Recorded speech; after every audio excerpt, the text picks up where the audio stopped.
alegria e gratidão. Abra sua Bíblia aí, profeta Zacarias.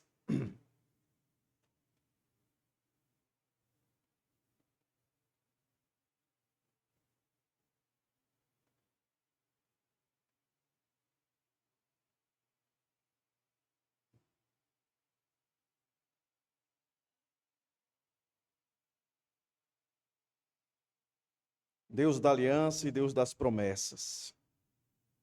Hoje, meus irmãos, é o 15º sermão na nossa série, em Zacarias. Tá ruim de ver, né, irmãos?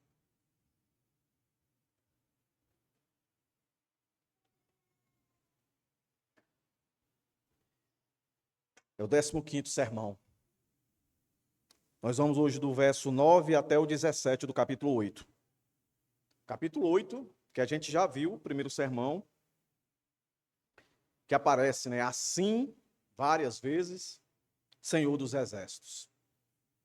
E a gente aprendeu que o assim aí é uma palavra divina, de autoridade. Não é a palavra do profeta, não é coisa da cabeça dele.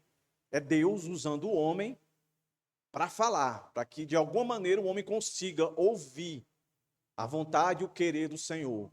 Porque Deus, o Deus onipotente, aqui que se revela como Deus dos exércitos, que é o Deus que controla tudo, toda a criação, não só a terra, mas onde a terra se encontra, né?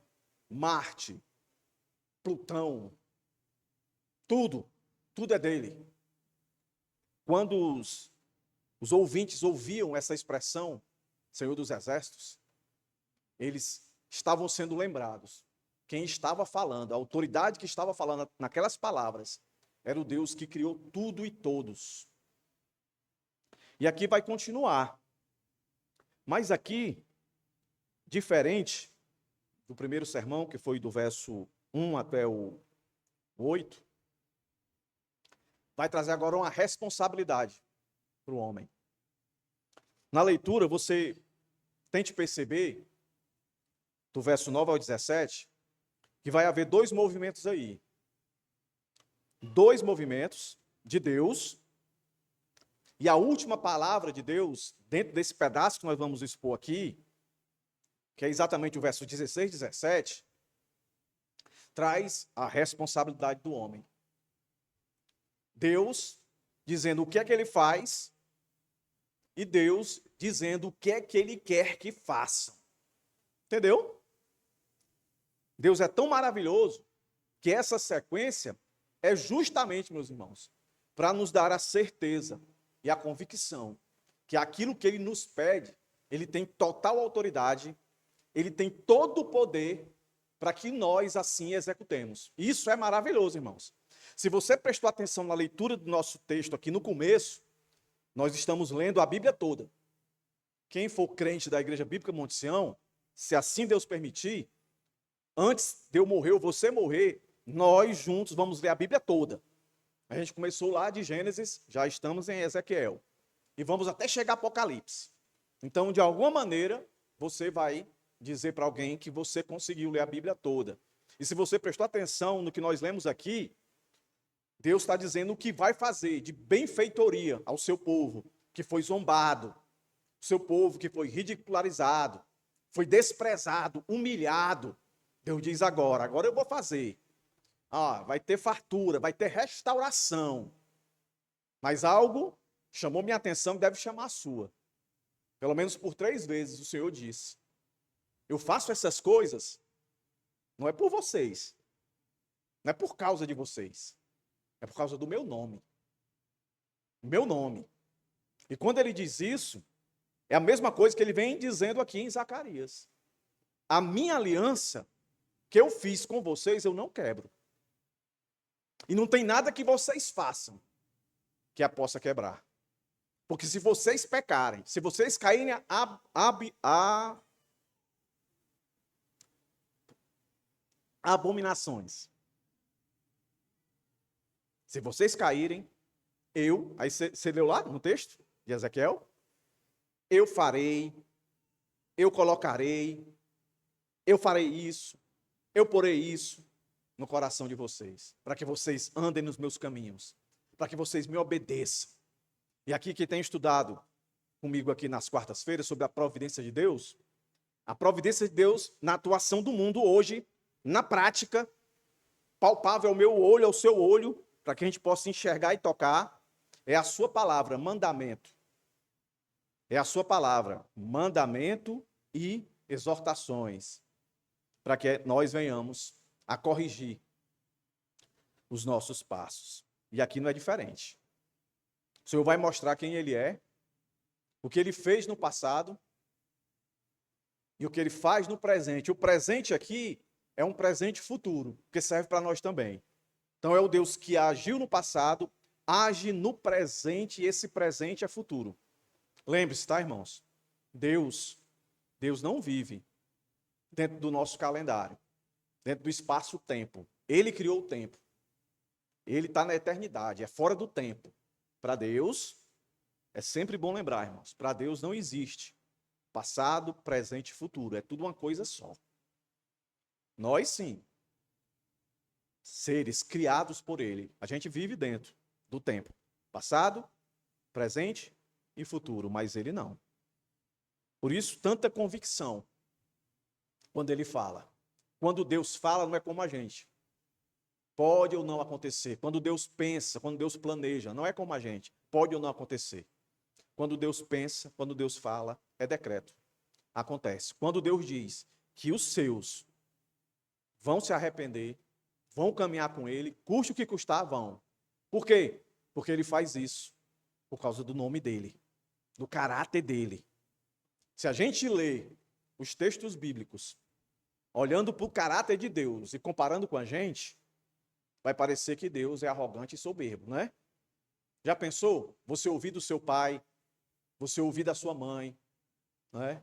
Ouvir do seu patrão ou de alguém, dizer assim, olha, tudo que eu estou fazendo aqui, toda a benfeitoria que você vai usufruir, eu não faço por causa de você. Eu faço por causa de mim. A pessoa, se eu digo um negócio desse lá em casa, tudo que vocês têm aqui, toda essa vida boa que vocês levam aí, vocês levam não é por causa de vocês, não é por causa de mim, eu faço por causa de mim. Aí todo mundo diz, rapaz, que um egoísta.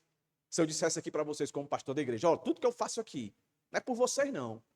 Eu faço por causa do meu nome, do meu caráter, da minha honra. Vocês vão dizer, rapaz, que pastor arrogante. Mas Deus disse isso. A gente não leu em Ezequiel? Deus disse isso. Mas Deus é perfeito. Deus é santo. Quando Ele fala isso, Ele está chegando no limite, para que a gente entenda.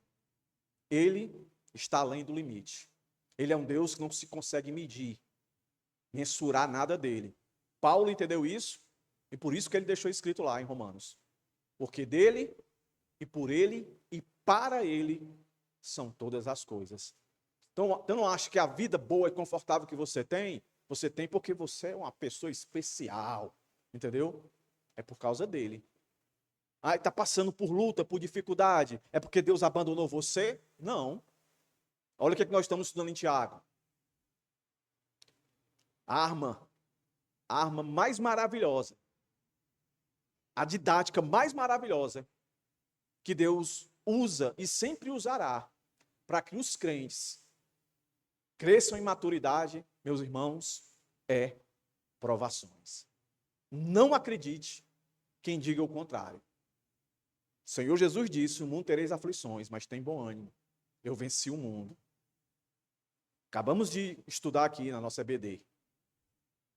Peçam sabedoria para saber enxergar as dificuldades como eu quero que vocês enxerguem. Aí eu vou lembrar os irmãos aqui, que eu já disse aqui por várias vezes aqui os irmãos. O mundo, ele vê derrota numa perspectiva totalmente diferente das Escrituras. O mundo, ele vê sucesso, bom êxito, totalmente diferente como Deus vê e como Deus quer que a gente veja. É só a gente nivelar por isso aqui, ó. O sacrifício de Cristo na cruz. Foi horrível, foi doloroso. Nosso Senhor sofreu. Mas a pergunta é, irmãos, isso aqui foi ou não foi uma tribulação? Isso aqui foi ou não foi uma aprovação, irmãos? Foi. Agora a pergunta que vai além dessa. Isso foi derrota ou foi vitória? Isso foi sucesso ou foi fracasso? Foi sucesso e foi vitória. Não é não? Olhe como todos os apóstolos morreram. Na visão do mundo, perdedores. Mas tem Romanos para dizer para nós que em Cristo nós somos o quê? Mais que vencedores. Olhe para o texto agora. Verso 9. Do capítulo 8. Olha como é que começa aqui, ó. Assim, a autoridade divina, diz o Senhor dos Exércitos, o Deus, dono de tudo, que tem todo o poder, sejam fortes. Todos vocês que nesses dias estão ouvindo estas palavras da boca dos profetas, a saber, nos dias em que foram lançados os alicerces da casa do Senhor dos Exércitos, para que o templo fosse construído. Porque antes daqueles dias, não havia salário para os trabalhadores, nem pagamento pelo trabalho dos animais. Não havia paz para os que entravam, nem para os que saíam, por causa dos inimigos, porque eu incitei, obrigado, meu irmão, cada um contra o seu próximo. Mas agora, passado, agora, presente e futuro, tá, irmãos? Mas agora, não tratarei o remanescente deste povo como tratei o povo do passado, diz o Senhor dos Exércitos.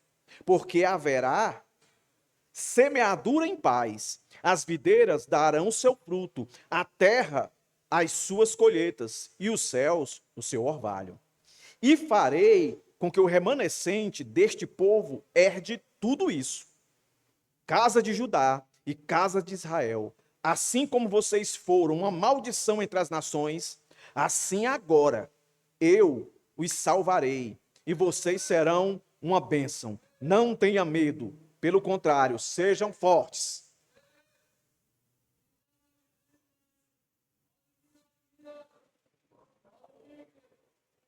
Acaba da garganta boa, viu isso aí? 14, irmãos. Porque assim diz o Senhor dos Exércitos, assim como eu havia decidido castigar vocês, quando seus pais me provocaram a ira, diz o Senhor dos Exércitos, e não mudei de ideia, também decidi agora fazer bem a Jerusalém e a casa de Judá nesses dias. Não tenham medo. Eis as coisas que vocês devem fazer. Cada um fale a verdade com o seu próximo. Nos tribunais, julguem com justiça, segundo a verdade, em favor da paz. Que ninguém faça planos para prejudicar o seu próximo. Nem ame o juramento falso, porque eu odeio todas estas coisas, diz o Senhor. Vamos orar, irmãos?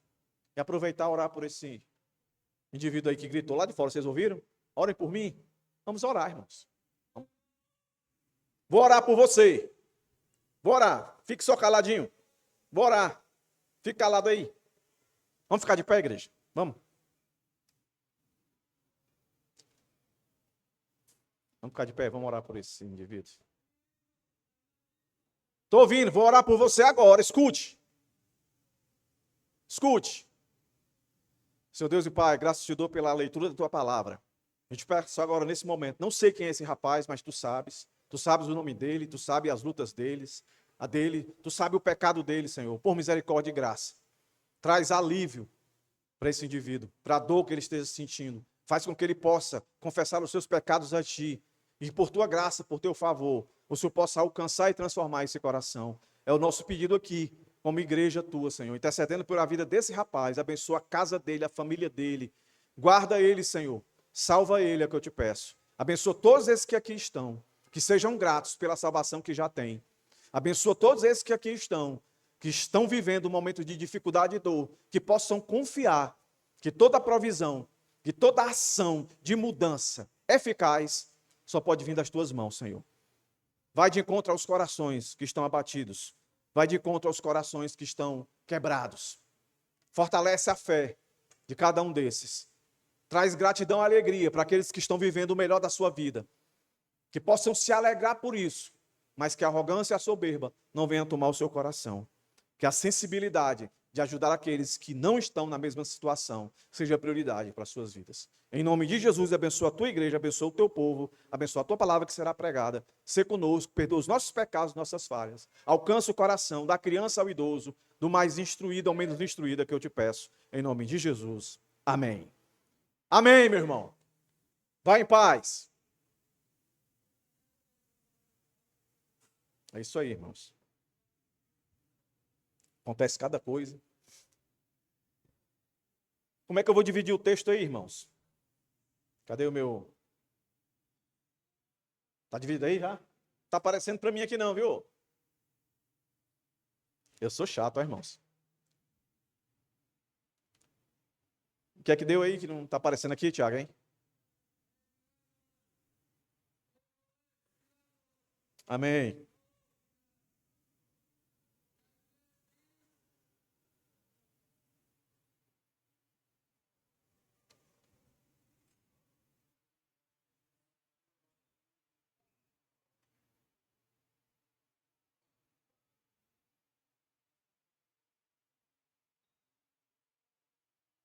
Tá desligado não aí?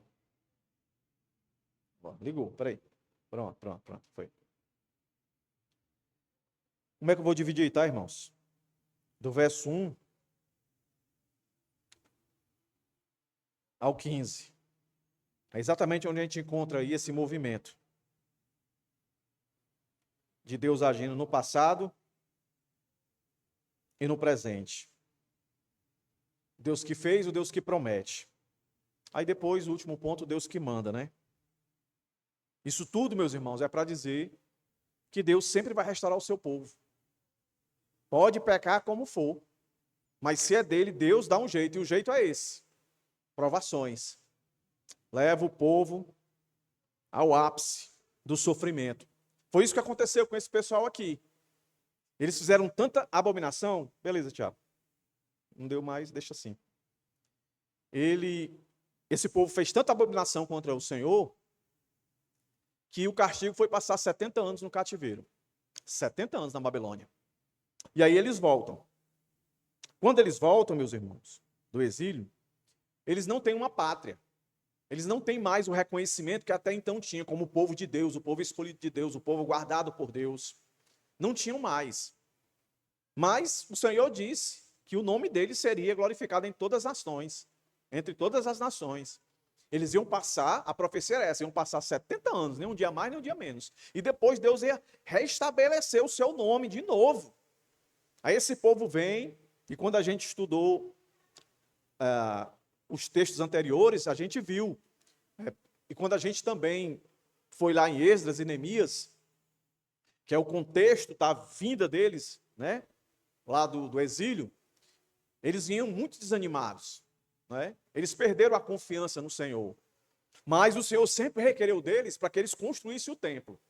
Aí lembra que eu disse? Olha, Deus, ele sempre falou no Antigo Testamento que queria o templo. O templo que foi feito por Salomão, que Davi desejou, mas Salomão que construiu. E o Senhor colocou isso como lei. Refazer o meu templo. O templo foi destruído. Não é? E agora precisava ser reconstruído. Mas a prioridade de Deus não estava nas coisas físicas, por mais que ele tivesse ordenado que se fizesse o templo. Ele queria era a motivação correta, um coração diante dele. Aí aquilo, meus irmãos, que a gente tem aprendido aqui. Deus não nos chamou para ser ativistas. Deus nos chamou para ser devotos a ele. Fazer com alegria e prazer e satisfação. Não só pelo ativismo. Ativismo por ativismo é fazer por fazer. Devoção é fazer com prazer.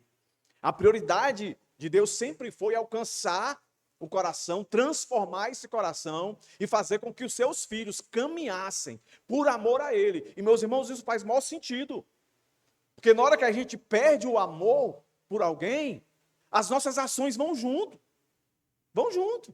Se eu não amo, eu não faço. Mas Satanás é tão sujo, o mundo caído, que ele quer nos enganar, achando que é só fazer. O caminho não é fazer para amar, é amar para fazer.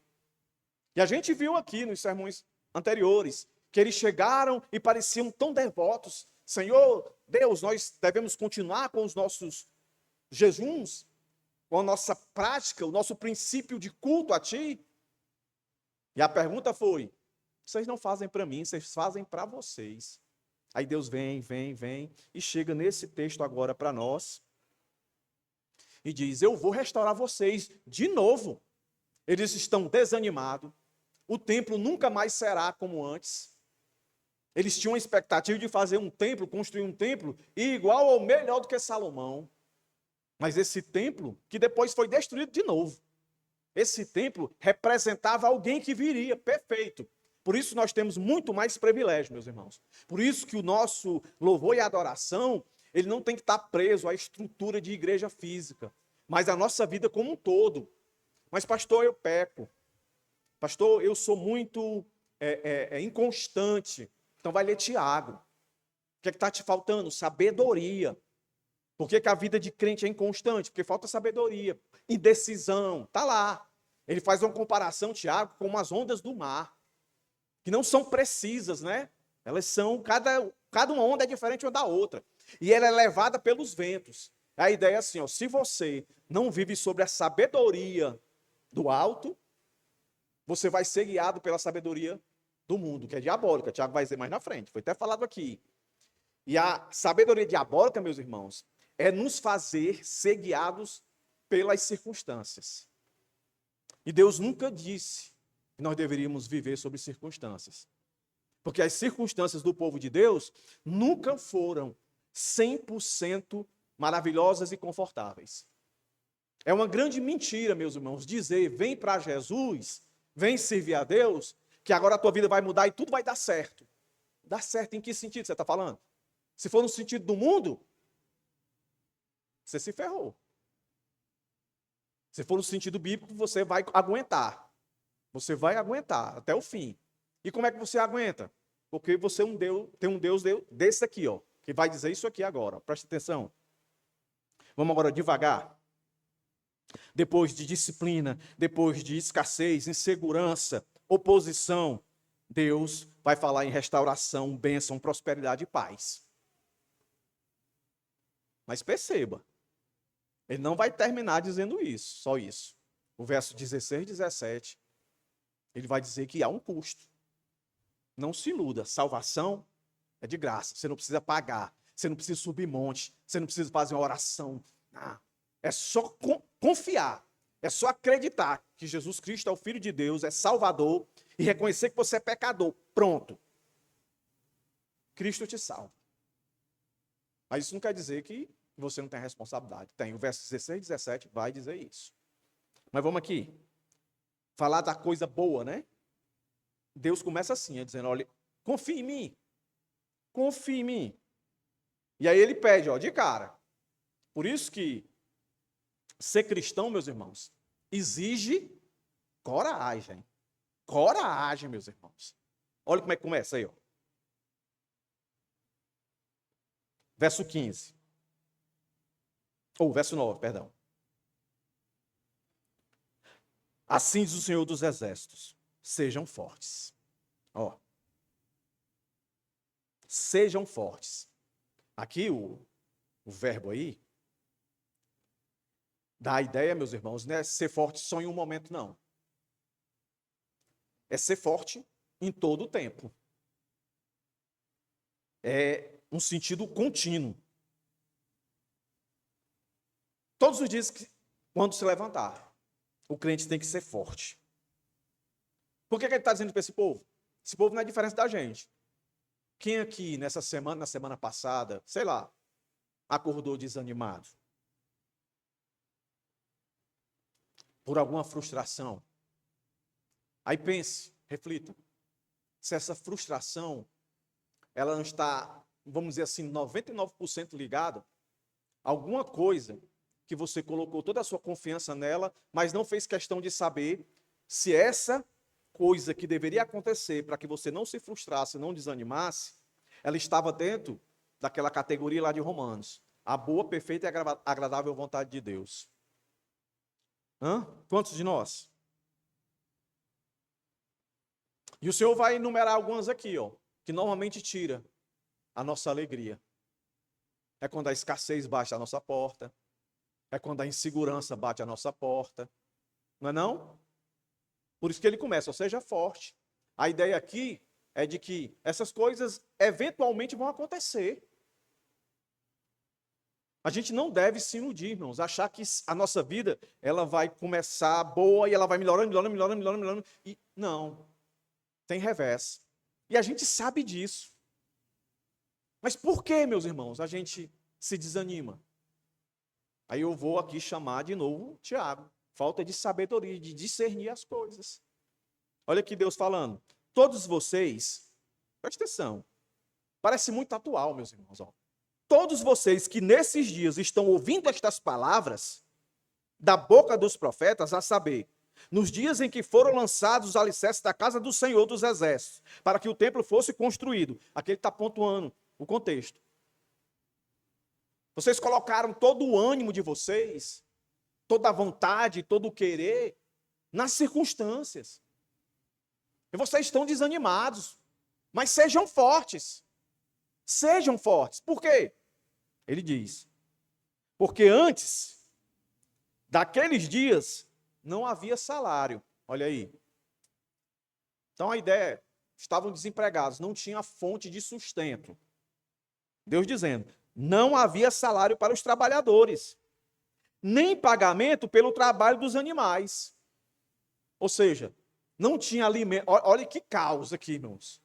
Não tinha alimento para os animais ficavam fracos, não conseguiam produzir e logo não tinha o que comercializar, os trabalhadores não recebiam. Isso é o povo de Deus. Isso é o mundo, meus irmãos. Isso aconteceu há mais ou menos 2.000 anos atrás. Mais ou menos. Ou 2.500 anos atrás. Mais ou menos. E o texto continua. Não havia paz. Olha aí o contexto. Não havia paz, nem para o que entrava, nem para o que saía. Por que é que não havia paz? Além de tudo isso, o animal não tem o alimento para ele comer, e a sede não produzia, não tinha venda, não tinha salário. Ainda tinha gente querendo brigar comigo, acabar comigo. Se tem um povo mais perseguido na face da terra, é o povo de Deus, meus irmãos. Sempre foi o mais perseguido e sempre será. Aí o texto diz, ó, por causa dos inimigos. Agora, o que deveria todo mundo olhar para isso aqui e não ficar com raiva de Deus. Não ficar com raiva de Deus. Porque quem está fazendo tudo isso? Olha o que é que o texto vai dizer. Porque eu incitei cada um contra o seu próximo. Quem foi que incitou, irmãos, aqui? Quem foi? Quem foi, irmão, que incitou isso aqui? Quem, irmãos? Alguém tem coragem de dizer aí? Quem? Deus. Não foi eu, não foi você. Foi Deus. Então, se foi Deus, a gente tem que concordar que a falta de alimento para os animais foi Deus que causou. A falta de dinheiro por não ter venda. A agricultura não estava funcionando. Aí o povo não tinha dinheiro para levar para casa e comprar. Que povo é esse? O povo de Deus. Não tinha o dinheiro para comprar o alimento, para encher a barriga da sua prole. Quem fez isso? Deus. E estava todo mundo amigo. Aí Deus, não. São minhas palavras, tá, irmãos? Não tem nada que esteja ruim que não possa piorar. Eu ainda vou colocar contenda no meio. Eu vou incitar cada um contra o seu próximo. Meus irmãos, guarde isso que eu vou lhe dizer.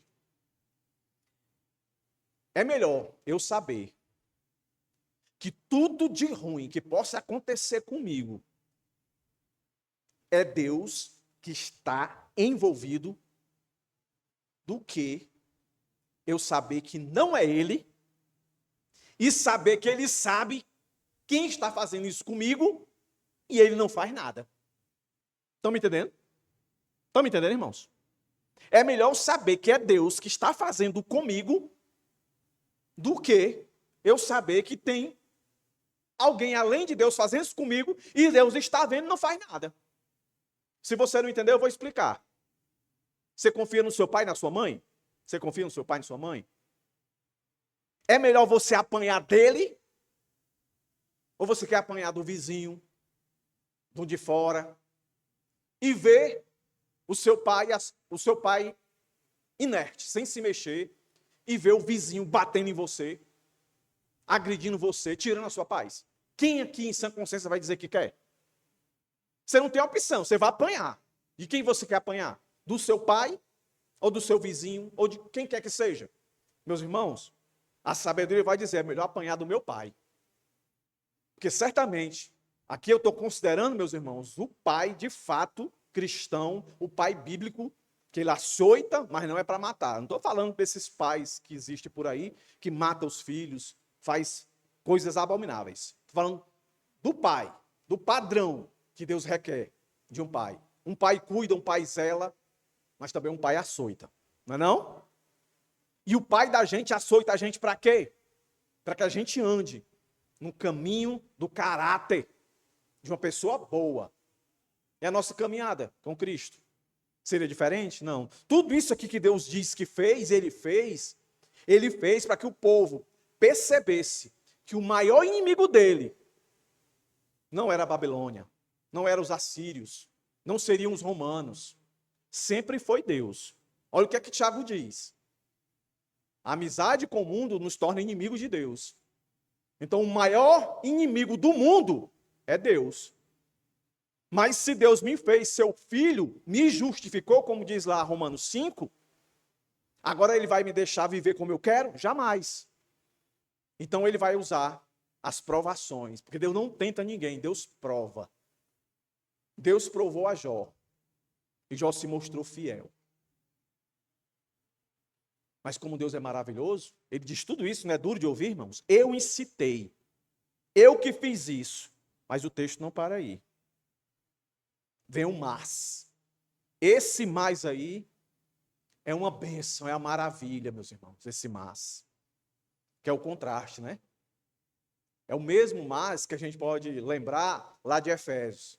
Estávamos mortos, nossos delitos e pecados, estava lá, preso. Na carne, no amor à carne, o mundo, o diabo, estava lá.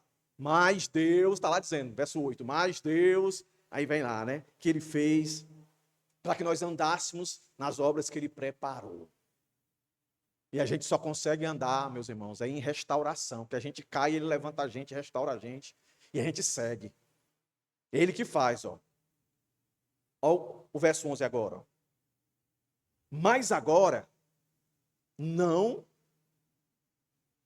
tratarei, olha aí, irmãos, não tratarei o remanescente deste povo, como tratei o povo do passado, que foi o que a gente leu nos versos anteriores. O 9, o 10, 9 e o 10. Não vou tratar mais como o povo do passado, diz o Senhor dos Exércitos, aquele que tem todo o poder. Por quê? Porque haverá, olha, ó, agora é a bênção. Agora é a bênção. Haverá semeadura em paz. As videiras darão seu fruto, a terra as suas colheitas, e os céus o seu orvalho. Olha aí, agora tudo vai funcionar. O animal vai ter pasto para comer, chuva vai cair, vai crescer, vai ter renda com abundância, e vai ter paz. Vai ter paz. A gente sabe disso. Que não basta só ter bons recursos, providências, vamos dizer assim, estabilidade. Se não tiver paz, não adianta de nada. Não adianta de nada. Você pode ter 1 milhão no banco, mas se não tiver em paz, o homem faz loucura. Quem é que reverte as coisas? Deus. O mesmo que incitou o ápice da crueldade, eu vou chamar assim. Chegar para trabalhar, os animais lá tudo sem comida, como é que trabalha o animal? Aí não chove, aí chega em casa, no final do mês, chega em casa a mulher, não tem dinheiro. E o menino, e aí pai, como é que vai ficar? Aí você vê aqui, não tem para culpar o político. Quem era o rei? Não, é Deus dizendo, é eu que estou fazendo. O que é que Deus queria deles? Arrependimento. Mas Deus é tão bom que sempre uma palavra de juízo de Deus, sempre no final, vem uma promessa. E está aí, ó. Verso 12, finalzinho agora. E farei com que o remanescente deste povo herde tudo isso. Muitos que foram para o cativeiro da Babilônia, muitos deles foram fiéis a Deus. A maioria foram infiel. Por isso foram castigados, passaram 70 anos. Mas não foi todos, sempre teve o remanescente, que foi. Por isso que eu disse para os irmãos. Por isso que no Novo Testamento a Bíblia vai dizer que a igreja é um corpo. É um corpo. Então, tudo que acontecer nesse corpo, né, se você der uma martelada no seu dedo, vai sair um som pela boca, a boca vai sentir a dor que vai gritar, o seu cérebro vai explodir de tanta dor. Não é? Eu me lembro quando eu era menino, a gente levava muita topada. Hoje não tem mais isso, né? Não tem como levar topada nos dedos, né? Porque hoje os meninos é tudo no... Na minha época, é jogar na rua mesmo, né? De vez em quando acertava, era uma pedra em vez da bola. Aí ficava aquela unha zona faltando arrancar. Aí a gente enrolava ela, colocava lá na minha época era mertiolate. Aquela que arde mesmo, que você sai correndo. Hoje não, hoje está tudo de açúcar. Enrolava lá. E aí a gente fazia um negócio para ficar bem aparente, para ninguém pisar no dedo que está machucado. Mas você tem 5 dedos nos pés, um machucado. Aí a turma vai pisar. Tem 4 para ela optar, ela pisa em cima do... Pense na dor. Deus sabe da nossa vida. O ponto é esse. Deus sempre olha para aqueles que o menosprezam e muito mais para aqueles que o obedecem, que aquele chama de remanescente. Os 4 dedinhos bons, né? O dedinho ruim levou, mas ele não é arrancado do pé, fica lá junto com os outros. Mas os outros 4 dedinhos, os remanescentes, sentem a dor pelo fracasso do dedão. Então todo o povo, até os que foram fiéis, estavam lá. Mas Deus aqui sempre diz isso, olha. Por causa de vocês. Por causa de vocês. Nesse sentido atemporal. A gente sabe que é por causa dele, da aliança dele. Mas Deus é amoroso, é misericordioso. Por causa de vocês vão herdar tudo. E quando ele fala herdar tudo, a gente entende, por tudo que a gente já pregou aqui, meus irmãos, que Deus não está falando só de coisas materiais, mas de coisas espirituais. A comunhão com ele, a frutificação de estar com ele. Deus na pessoa de Cristo, quando tudo isso aqui for restaurado. Então o Senhor promete aqui, ó, fim da esterilidade, o início da restauração, o retorno da bênção. Ele diz, haverá sementeira de paz. Esse haverá aí, meus irmãos, também está naquele modo lá perfeito, que é haverá, há e sempre haverá. É um ato contínuo de Deus. Por isso que a gente fala de um presente e futuro. Não era só para eles. É para eles, para os que vieram depois dele, para nós e tantos que vierem mais. E Deus declara assim, ó. Assim como pensei vos fazer mal, também pensei em fazer-vos bem. É o verso 14 e 15, que tem essa nuance aí, de antes e depois. Olha aí, ó. Vamos ler o verso 13, que ele vai juntar aquilo que foi separado, né? O reino do norte e o reino do sul. Judá representando o reino do sul, né? E Israel, o reino do norte. Ele diz assim, casa de Judá e casa de Israel, assim como vocês foram uma maldição entre as nações, assim agora, eu, ó Deus dizendo, eu salvarei e vocês serão uma bênção. Olha como é interessante. Ele diz assim, ó, não tenha medo. Pelo contrário, sejam fortes. Olha, ele começou lá no verso 9 dizendo, sejam fortes. sejam corajosos. E ele termina dizendo, ó, sejam perseverantes. Não tenha medo, não temam. Sejam perseverantes, corajosos. Isso aí está dentro do que Deus agiu no passado e no presente. Eu incitei a guerra no meio de vocês. Eu incitei a desgraça na vida de vocês, a falta de alimento, a falta de sustento. Eu fiz tudo isso. Mas agora eu decidi restaurar vocês. Agora eu decidi renovar a aliança de vocês para comigo. Isso, meus irmãos, nos faz pensar o seguinte, olhando para o verso 13, 14 e 15. Que Deus, ele quer ser entendido. Deus, mais uma vez, está dizendo assim, olha, a pior coisa que possa acontecer com você, saiba, não está fora do meu controle. Não me pega de surpresa. É Deus dizendo, eu não reajo, eu ajo. Eu não reajo. Quem reage são vocês. Deus não devolve nada. Deus faz. Olha aí, ó. Verso 14. Porque assim diz o Senhor dos Exércitos, assim como eu havia decidido castigar vocês,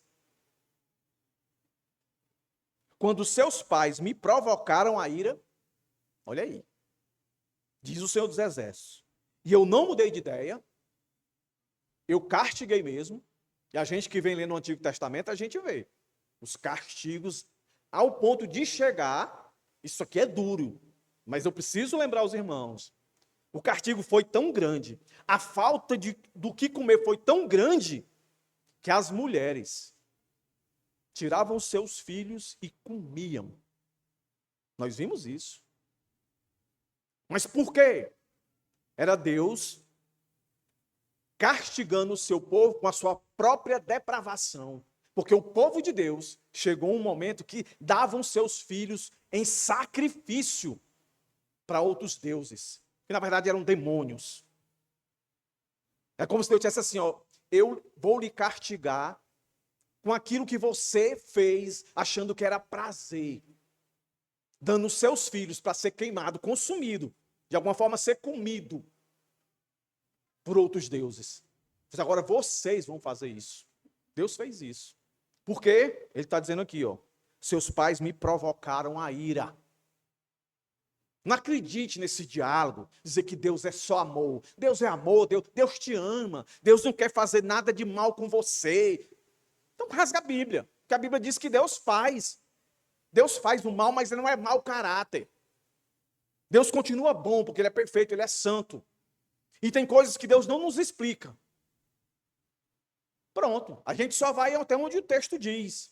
Mas o texto aqui que nós estamos vendo, está dizendo para nós que ele incitou, e ele está dizendo aqui o motivo dele ter feito o que ele fez. Do verso 9 até chegar aqui.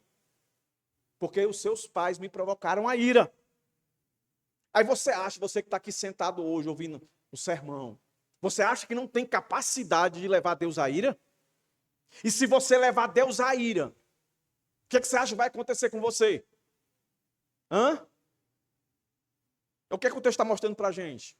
Pastor, que discurso pesado, mas está aqui, ó, é o texto. Eu não posso fugir dele. A decisão dele, para aqueles que obstinadamente desobedecem a ele, é isso aqui. Mas aqueles que se arrependem, aqueles que buscam reconciliação com Deus, ele diz no verso 15, também decidi agora fazer o bem a Jerusalém e à casa de Judá. Nesses dias, aí ele termina de novo, ó, não tenham medo. O que é que Deus está dizendo aqui, irmãos?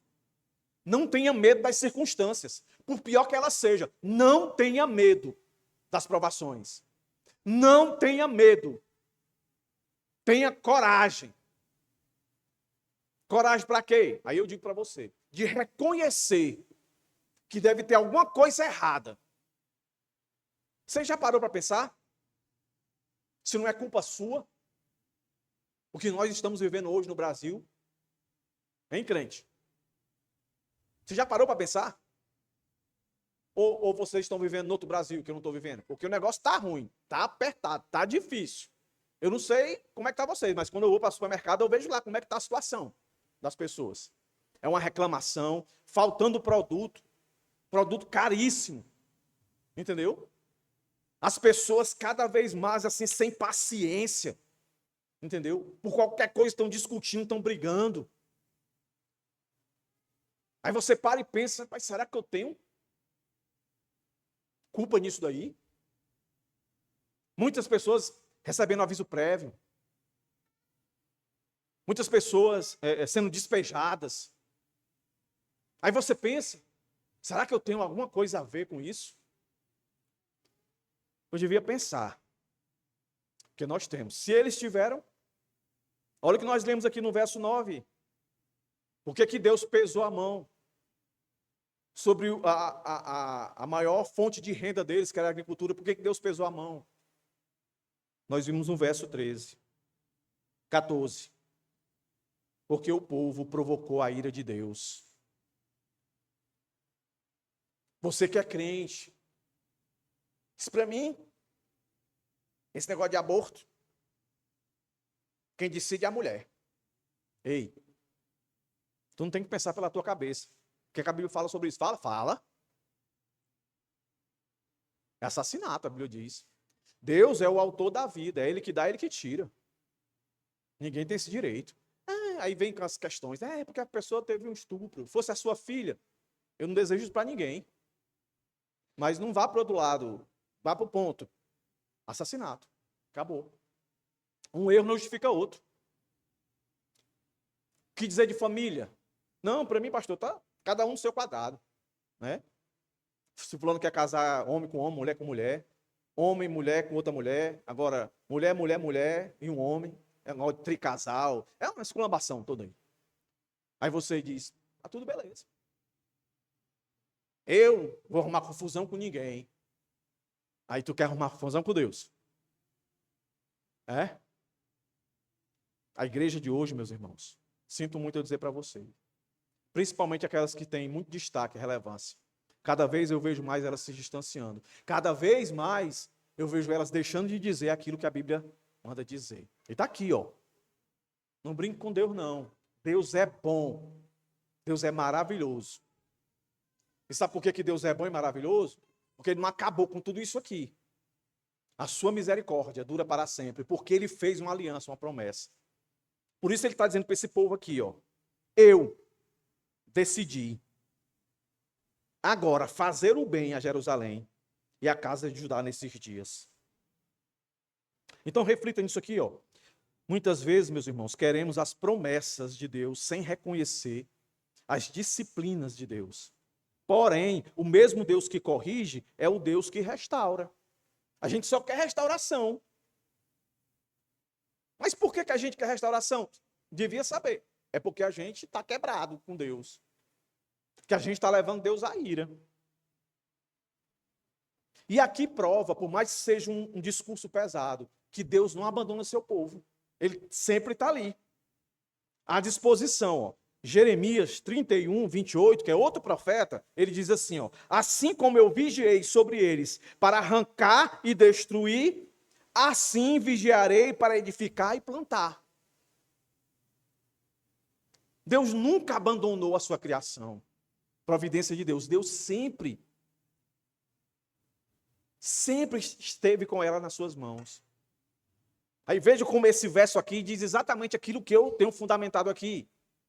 Tudo que acontece de ruim, Deus está envolvido. Tudo que acontece de bom, Deus está envolvido.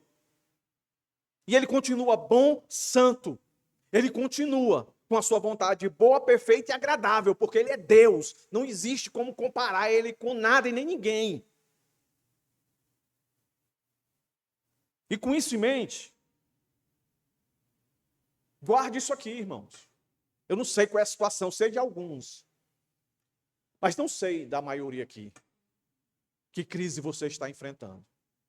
Mas Deus usa crises para despertar prioridades espirituais esquecidas por nós.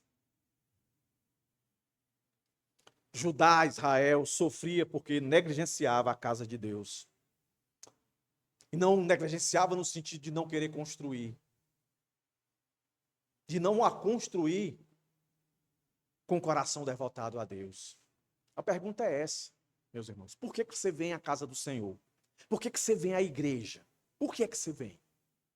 Você vem para prosperar? Você vem, se é solteiro, para arranjar um casamento? Se está desempregado, para arranjar um emprego? Para que você vem para a igreja? Por que você vem? A resposta deveria ser: adorar o Senhor. Reconhecer que eu sou pecador, que eu não mereço nada. Depois que eu comecei a estudar sobre a providência de Deus, e junto com todos esses textos que eu tenho estudado, eu tenho entendido assim, todas as lutas que eu enfrento, que eu passo na minha vida pessoal, assim como você enfrenta as suas também, fica na minha cabeça gritando assim, ó: podia ser pior. Podia ser pior. Podia ser pior. E esse podia ser pior faz uma diferença muito grande, meus irmãos. Porque só não é pior porque Deus não quer. Mas de uma coisa é certa, é Deus nos chamando a dar prioridade àquilo que nós esquecemos. Tipo, ler a Bíblia. Tipo, meditar na Bíblia. Faz sentido, irmãos. Você dizer que é crente e só pegar na Bíblia quando vem à igreja, você é um sério candidato a ser enganado, a ser iludido. O bom é que você, aqui no caso, né, Deus tem sido muito bom com a gente, que os membros daqui sabem onde é que eu vou pregar. Domingo que vem eu vou continuar, terminar o capítulo 8. Seria o ideal você ler, meditar, aí ficar com algumas dúvidas, aí na hora lá, na hora da pregação, certamente, eu vou tirar minhas dúvidas quando o pastor estiver pregando. Quando terminar, chamar o pastor: pastor, e aí, esse texto aqui, pastor? Mas não. Termina o culto, você vai embora, e se perguntar quarta-feira o que foi ouvido no domingo, você esqueceu. Aí a semana passa um mês, passa 2, passa 3, aí o negócio aperta em cima de você, aí você é o inimigo. É só botar um espelho na frente, aí você, dê um abraço. É você que é o inimigo. Aí a gente sofre, meus irmãos, quando não deveria sofrer, se a gente tem as palavras de vida eterna. Uma segunda aplicação desse ponto. A restauração só começa, meus irmãos, quando a obediência acontece. O livro de Ageu, capítulo 2, verso 19, declara: desde este dia vos abençoarei. A bênção não começa quando as circunstâncias mudam. Começa quando o povo retoma a consciência daquilo que ele sabe que tem que fazer. Aqui não tem mais nenhum menino. A gente sabe o que é que ofende a Deus. A gente sabe o que é que Deus requer de nós. É amar Ele sobre todas as coisas, amar o próximo como a nós mesmos. A maior parte das vezes a gente passa a semana, entra outra semana, mês, ano, a gente fazendo planos e projetos para nós, para nós, para nós, para nós, para nós. Eu quero isso, aí não vai acontecendo, a gente vai se frustrando. Aí fica com raiva de Deus, ó. Aí não vem para a igreja. Aí tem gente que diz assim: essa é uma ovelha fraca. Não, ela não é uma ovelha fraca. Antes de ser fraca, ela é uma ovelha desobediente. Ela precisa obedecer para que a restauração aconteça. E essa aqui é consoladora, mais do que qualquer outra que eu disse aqui. Nunca esqueça isso. Você sempre será infiel, mas Deus sempre permanece fiel. Se somos infiéis, 2 Timóteo 2,13, se somos infiéis, ele permanece fiel. E eu vou ilustrar isso aqui, meu, com um texto bíblico, lá de Lucas 15, que é o do filho pródigo. Ele se aparta do pai, ele não quer a dependência do pai mais, ele acha que dá para caminhar sozinho. Esse é o típico crente que diz assim: eu não preciso da igreja, eu não preciso de ninguém, eu não preciso de Deus, só preciso de mim mesmo. Aí ele vai para o mundão, estribado, recebeu o dinheiro todo lá e ele foi. E foi mil maravilhas, mil maravilhas. O homem fez tudo o que não podia com relação ao que o pai desejava para ele. Ele fez tudo. Quando acabou o poder dele, quando acabou a estabilidade dele, foi a hora, meus irmãos, que ele caiu em si. Foi quando ele viu que não tinha mais saída.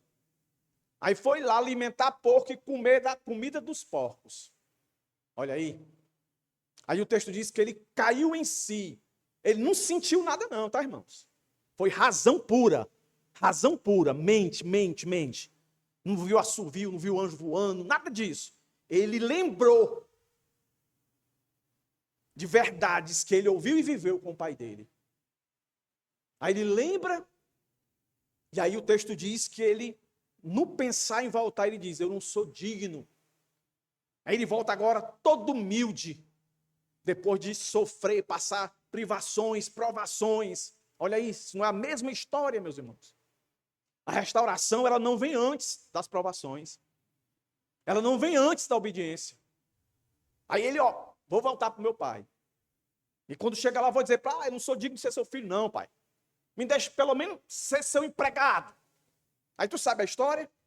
Ele vai, mas o pai dele confiava que ele ia voltar. Aí o texto diz que o pai dele já ficava olhando. Quando ele viu, fosse cearense, aquela cabecinha vindo ali, o pai dele fez o quê? Já correu ao encontro dele. Aí o pai dele, aqui eu estou dando a minha versão. Nunca deixei de te amar. Você nunca foi arrancado do meu coração. Eu nunca pensei em você e ex-filho. Você sempre foi meu filho. Quando foi desobediente, quando foi obstinado ao pecado, quando me ofendeu, quando disse que não queria mais a minha segurança, a minha, como eu posso dizer, o meu sustento, a minha provisão. Quando você disse assim: eu só preciso de mim mesmo, você continuava sendo meu filho. Aí é para tu, crente, tu pode estar todo quebrado, todo desanimado, só precisa reconhecer, não precisa sentir nada.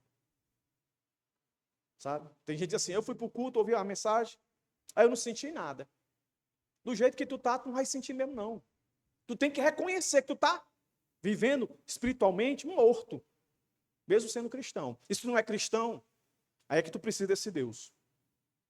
Porque todos esses castigos aqui que foram falados aqui, assim também como as promessas, elas são figuras. Promessas de um céu, novo céus, nova terra que vai ser aqui, onde o pecado não reinará mais, onde todos nós habitaremos, aqueles que creem e confiam na obra do Senhor na cruz, reinaremos com eles. Agora, o juízo, toda a desgraça que foi dita aqui, que foi lida no nosso texto, e temos lido aqui em Ezequiel, é a representação do inferno. Não acredite que as pessoas dizem por aí: o inferno não existe. Existe. Eu não quero ir para lá. E só tem um jeito de não ir para lá: entregando a vida a Cristo. E aí, para encerrar aqui, nosso último ponto. A nossa obrigação. Olha aí, nada novo. Olha o que Deus vai dizer aí, Eis as coisas que vocês devem fazer. Além de ser corajosos, não ter medo. Corajosos, não ter medo de quê? Das dificuldades. Eu tenho controle sobre elas. Na hora que eu decidir, eu mudo. Eu estou sofrendo, aí eu estou lá gemendo. Senhor, eu reconheço que é meu pecado. Me perdoa, Senhor. Eu quero ser renovado na tua presença. Me perdoe, Senhor. Aí Deus vai e diz: Iranildo, aceito o seu perdão. Estamos juntos de novo. Não por causa de mim, né? Sempre é você que não quer. Eu estou sempre aqui, que eu sou fiel. Mas vamos agora. Agora eu decido. Não vou mais te açoitar. Agora vamos. Agora você vai gozar de conforto, de paz, de satisfação, de prosperidade. Aí você pode pensar tanto material como espiritual, as duas.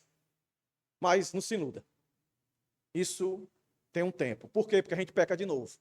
A gente peca de novo, a gente precisa fazer isso diariamente. Por isso que a palavra para nós é perseverança. E a perseverança está aqui, nessas duas palavras. Coragem, não tenha medo. E aí, o Senhor diz isso, ó. Cada um fale a verdade. São coisas óbvias.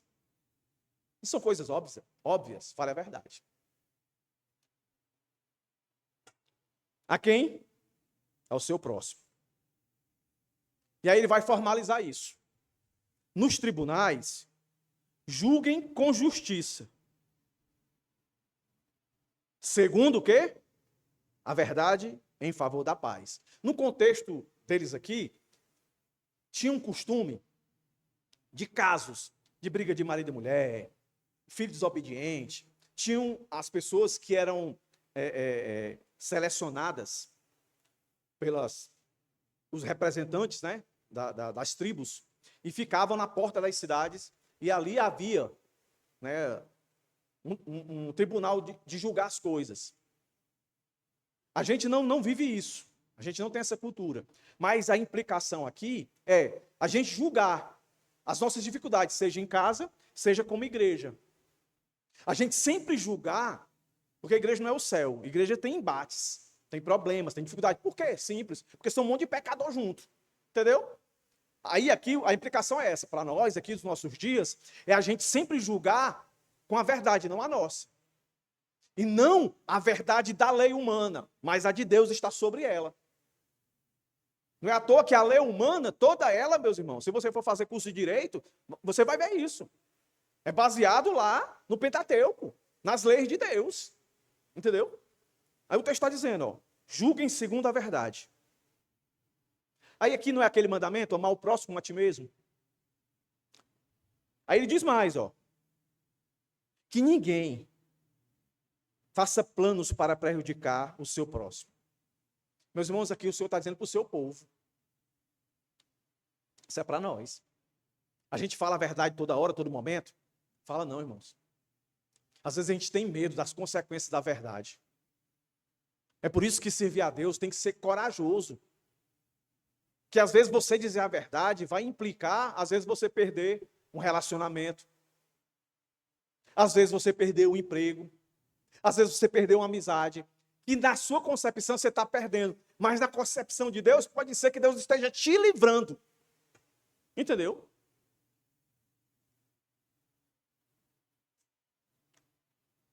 Aí o texto vai findar dizendo que ninguém faça planos para prejudicar o seu próximo. Nem ame o juramento falso.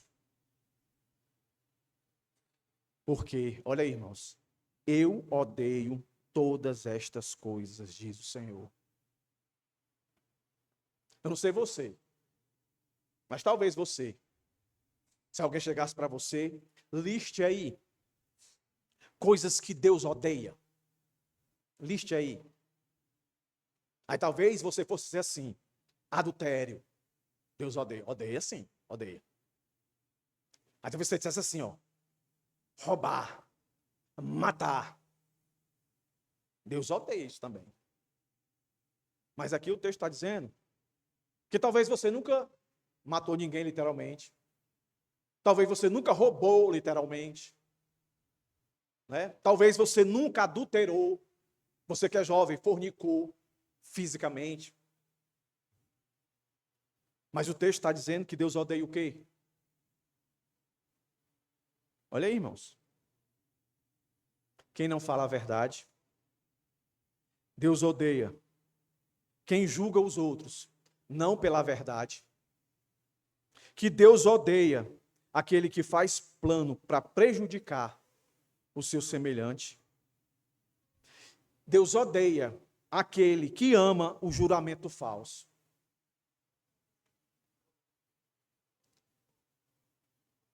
Tá vendo aí? Aí aqui, meu irmão, não fica ninguém de fora. Se alguém disser aqui, eu não minto, pastor. Então não tome a ceia, não, que você está pecando, porque você mente. Pastor, eu não faço julgamento fora da palavra, ela não faz. Se você estiver envolvido na bagunça, aí que você faz mesmo. É muita misericórdia de Deus. Então, meus irmãos, aqui não escapa nenhum de nós. Por isso que eu costumo sempre dizer, quando a Bíblia é aberta e ela é pregada, é falada, é para todos que estão ouvindo. Não é para ninguém sair daqui inocente. Então, depois da restauração que Deus promete fazer, Deus está dizendo, agora, com esses imperativos, que é ordem, fale a verdade, cada um com o seu próximo. Execute juízo verdadeiro. Não pense mal no seu coração. Por isso é que eu ensino os irmãos, se rolou um clima entre você e um irmão, uma irmã, outra irmã, não dê margem aos seus pensamentos, vá logo conversar. Irmão, aconteceu isso aqui, isso aqui, isso aqui. Eu já contei essa história, que um irmão passou um tempão magoado comigo e eu nem sabia. Porque um dia eu entrando na igreja, eu não apertei a mão dele para dar paz do Senhor. Às vezes eu estou chegando nos irmãos, pode ser, pastor, eu vou apertando a mão. Eu vou dizer, depois dessa, aí eu não gosto mais de chegar e eu dar paz do Senhor para o irmão. Porque se eu fizer isso, eu vou ter que apertar a mão de todo mundo que estiver lá fora. Para não correr o perigo de um irmão guardar. Pastor me excluiu. Então, quando eu chego agora, eu entro voado aqui e me sento. Para não magoar ninguém, entendeu? Aí esse irmão passou esse tempo todinho magoado comigo. O que é que ele não ficou pensando de mim, irmãos? E eu não podia me defender. Até que um dia não aguentou, ele soltou, eu digo, meu irmão, eu não me lembro que não apertei sua mão, irmão, mas se você tivesse falado comigo, eu já tinha lhe pedido perdão, entendeu? Mas você, então, é assim, irmão. Não acho que eu estou na igreja uma bênção, que ela não tem gente que fala mentira, que gente que é falso, tem, irmão. Agora, a ideia é que essa pessoa seja transformada. Se ela não se permitir, aí ela é expelida, ela é tirada. É por isso que muitos irmãos, por não ter essa sabedoria, se afastam de igreja e dizem, eu não quero saber mais de igreja, não. Igreja não é o céu, não, irmãos. Ela é um instrumento de Deus para nos moldar, é lixa sobre lixa, para a gente caminhar junto até o fim. Então aqui eu encerro. A verdade deve ser marcada pelos nossos relacionamentos. As pessoas têm que olhar para nós, meus irmãos, sem precisar a gente dizer, pode confiar que eu sou crente. Quando o caba diz isso aí, é para desconfiar. Entendeu? É para desconfiar. Meu pai tinha um depósito que ele comprava material de construção na esquina da casa dele, aí um dia ele chegou lá, aí ele viu lá um negócio assim, com ferro, cheio de coisa enfiada assim, papel enfiado. Aí ele foi assim, seu Haroldo, o que são esses papéis aqui? É dos crentes dessa igreja aí, ó. Ele chega aqui e diz assim, pode me vender fiado que eu sou crente, tá aí, ó. Tem aqui que eu vou fazer aniversário. Então o crente não precisa dizer que ele é crente, ele precisa ser. E as pessoas, elas vão julgar. E por aí vai. Justiça é a expressão da espiritualidade verdadeira. Nós temos que fazer justiça. Às vezes nós somos injustiçados, mas às vezes nós causamos injustiça.